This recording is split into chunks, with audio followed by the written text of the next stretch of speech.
In oncology, a biopsy serves several critical purposes related to the diagnosis, staging, and management of cancer. These include 1. Confirming the presence of cancer. A biopsy is the definitive diagnostic tool to confirm whether a tumor or abnormal tissue is malignant or benign. 2. Identifying the cancer type.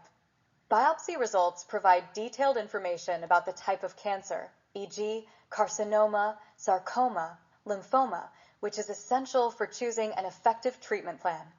3. Determining cancer grade. Pathologists assess the grade of the tumor by evaluating how abnormal the cancer cells look under a microscope. This helps predict how aggressively the cancer might grow or spread. 4. Assisting in staging. In some cases, biopsies can contribute to staging cancer, particularly when combined with imaging studies.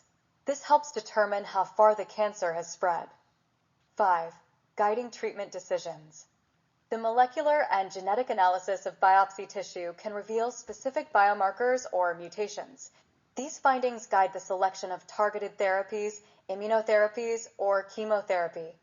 6. Monitoring response to treatment.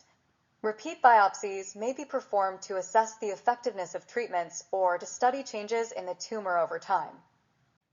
Types of biopsies. Biopsies can be performed in various ways depending on the tumor's location. Liquid biopsy analyzes circulating tumor cells or DNA in blood.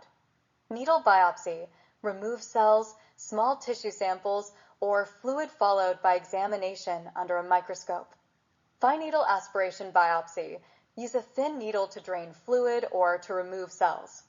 Core needle biopsy, also called a core biopsy, use a wide needle to remove small tissue samples that are about the size of a grain of rice. Vacuum-assisted core biopsy, also called a vacuum-assisted biopsy, used to remove a small sample of breast tissue with a probe that is connected to a vacuum device. The tiny cut made in the breast is much smaller than with a surgical biopsy. Surgical biopsy removes breast tissue followed by examination under a microscope. Incisional biopsy removes a sample of breast tissue. Excisional biopsy procedure removes the entire lump or suspicious area. Wide local excision cut out a tumor or other abnormal lesion and some normal tissue around it. Sometimes a surgeon uses an imaging procedure such as a stereotactic biopsy where mammography is used. They also use ultrasound-guided biopsies or MRI-guided biopsies.